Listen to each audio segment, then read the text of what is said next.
அனைவருக்கும் வணக்கம். சக்தியும் நானும். இன்று என்னுடைய மகனுடைய பிறந்த நாள். அவனுடைய பிறந்த நாள் எப்படி போச்சு அப்படிங்கிற ஒரு vlog தான் நீங்கள் பார்க்க போகிறீங்க. என்னால் முடிஞ்ச வரைக்கும் காலையிலேருந்து மாலை வரைக்கும் நாங்கள் என்னென்ன செஞ்சோம் அப்படிங்கிறது என்னால் முடிஞ்ச அளவுக்கு நான் எடுத்து உங்களுக்கு கொடுத்துருக்கேன். காலையில் முதல்ல எழுந்து கிளம்பி நாங்கள் போன இடம்னு பார்த்தீங்கன்னா காளிக்கோவில். இதுதாங்க அந்த காளிக்கோவில். என்ன கோவிலுங்கிறீங்க, ஒன்றுமே இல்லையே, ரொம்ப எளிமையாக இருக்கே அப்படின்னு பார்க்காதீங்க. மிகவும் சக்தி வாய்ந்த எளிமையான அம்மன் இவங்க. இவங்களை பற்றி நான் சொல்லணுன்னா சொல்லிக்கிட்டே போகணும். இந்த ஒரு vlog வந்து பத்தாது. கண்டிப்பாக இவங்களை பற்றி எனக்கு தெரிஞ்ச, நான் அனுபவித்த சில விஷயங்களை மட்டுமே உங்கள் கூட நான் பகிர்ந்துக்கிறேன் இன்னொரு தனி பதிவில்.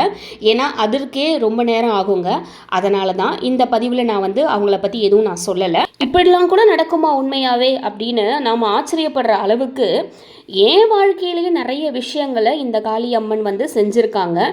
இவங்களை பற்றி சொல்லணுன்னா சொல்லிக்கிட்டே போகணும். கண்டிப்பாக இந்த ஒரு பதிவு பத்தாது. இதற்காக நான் ஒரு தனி பதிவே உங்களுக்காக நான் போடுறேன். அடுத்து நாங்கள் போனது என்ன அப்படின்னு பார்த்தீங்கன்னா, நான் ஏற்கனவே சொல்லியிருப்பேன், என் மகன் வந்து ரொம்ப நாளாகவே கேட்டுட்டு இருந்தான், தியேட்டர் போகலாம், மால் போகலாம் அப்படின்னு சொல்லிட்டு. எப்பயாவது தான் கூட்டிகிட்டு போவோம். கடைசியாக நாங்கள் பார்த்தது வந்து டிமாண்டி காலனி 2ன்னு நினைக்கிறேன். சரி, ரொம்ப ஆசைப்பட்டு கேட்குறானேன்னு சொல்லிட்டு போகலாம் அப்படின்ட்டு போனோம். ஆக்சுவலாக அவன் கேட்குறது வந்து தியேட்டர் போய் படம் பார்க்கணுன்றதுக்காகலாம் கிடையாது. அங்கே போய் நம்ம ஸ்நாக்ஸ்லாம் சாப்பிடணும், அப்படியே எல்லோரும் கத்துற மாதிரி நம்ம பார்க்கணும், கத்தணும் அப்படிங்கிற ஒரு விஷயந்தான் அவன் ஆசைப்படுவான். படத்தை பார்த்தோம். அதுக்கப்புறம் வந்து வீட்டுக்கு வந்து கொஞ்சம் நேரம் ரெஸ்ட் எடுத்துகிட்டு மாலை ஒரு 5 மணி அந்த மாதிரி இருக்கும்போது நாங்கள் வந்து கேக் கட் பண்ணியிருந்தோம். என்னுடைய மகனுக்கு வந்து எதுனாலும் நான் கூட இருக்கணும், நான் செய்யணும் அப்படின்னு பார்ப்பான். அவன் பின்னாடியாவது நான் இருக்கணும் அப்படின்னு பார்ப்பேன். நிறைய ஆண் குழந்தைகள் அப்படி தான் இருப்பாங்க. தன்னுடைய அம்மா வந்து தனக்கு சப்போர்ட்டாக இருக்கணும்னு, அதே மாதிரி தான் அம்மாவும் பிள்ளைகளுக்கு சப்போர்ட்டாக இருப்பாங்க. நான் மட்டும் என்ன அதுக்கு விதிவிலக்கா? நானும் அப்படி தான். இவன் என்ன நினைப்பான்னா, அட்லீஸ்ட் பின்னாடி இருந்தாவது தள்ளணும் அப்படின்னு நினைப்பான். இல்லைன்னா நான் செய்கிறேன், நான் கூட இருந்து செய்கிறேங்கிற எண்ணத்தோடு அவன் வந்து ஒரு விஷயத்த செய்வான். நான் பலமுறை கேட்டிருக்கேன், நான் இல்லைன்னா என்னடா பண்ணுவேன் அப்படின்னுட்டு. நீ இருக்கிறவர் நினச்சிதாம்மா செய்வேன் அப்படின்னு அவன் சொல்லுவான். அடுத்து நாங்கள் போனது வந்து பெருமாள் கோவில். மிகவும் பழமையான கோவில் இது. ரொம்ப அற்புதமான கோவில். நீங்கள் பார்ப்பீங்க, எடுப்பே நம்ம வந்து கருவறைக்கு தான் போனோம். ரொம்ப அருகிலேயே நின்று நம்ம வந்து சாமியை பார்த்தோம். ரொம்ப சந்தோஷமாக இருந்தது. வேறு எங்கே நீங்கள் இந்த மாதிரி கோலத்தில் வந்து பெருமாளை பார்ப்பீங்கன்னு எனக்கு தெரியலை.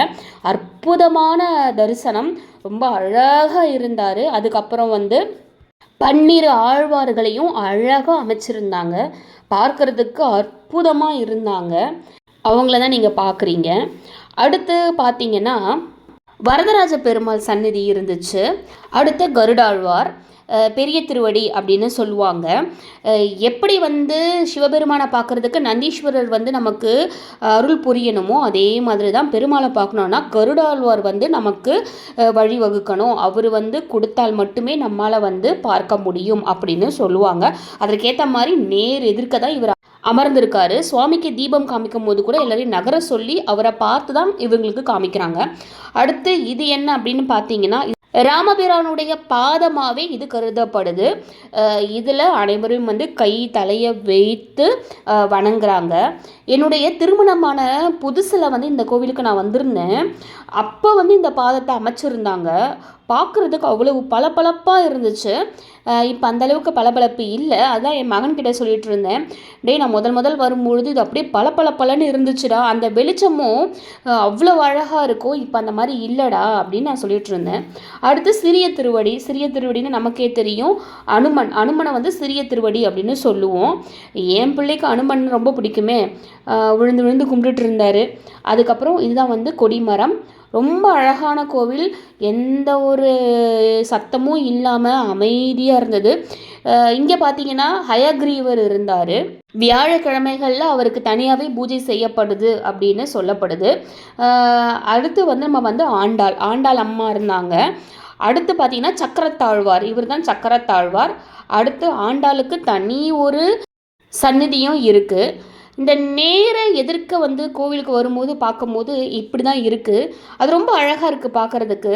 கிருஷ்ணர் ராதாகிருஷ்ணருடைய சிலை அவ்வளோ அழகாக இருந்தது. என் மகன் தான் வந்து அதை எடுக்கணும்னு ரொம்ப ஆசைப்பட்டு கிட்ட போய் அப்படியே வளைச்சி வளைச்சி எடுத்துகிட்டு இருந்தார். அப்புறம் என்னங்க, வீட்டுக்கு போய் 2 தோசையை சுட்டு சாப்பிட்டுட்டு தூங்கிட்டோம். இந்த பதிவு உங்கள் கூட ஷேர் பண்ணிக்கிறதுல எனக்கு ரொம்பவே மகிழ்ச்சி. நம்ம சேனல் இது வரைக்கும் சப்ஸ்கிரைப் பண்ண உங்கள் அனைவருக்குமே நன்றி. சப்ஸ்கிரைப் பண்ணாதவங்க சப்ஸ்கிரைப் பண்ணிக்கோங்க. கண்டிப்பாக நல்ல நல்ல பதிவுகள் உங்களை தேடி வரும் என் மூலமாக நம்ம சேனலில். நன்றி. ஓம் முருகா.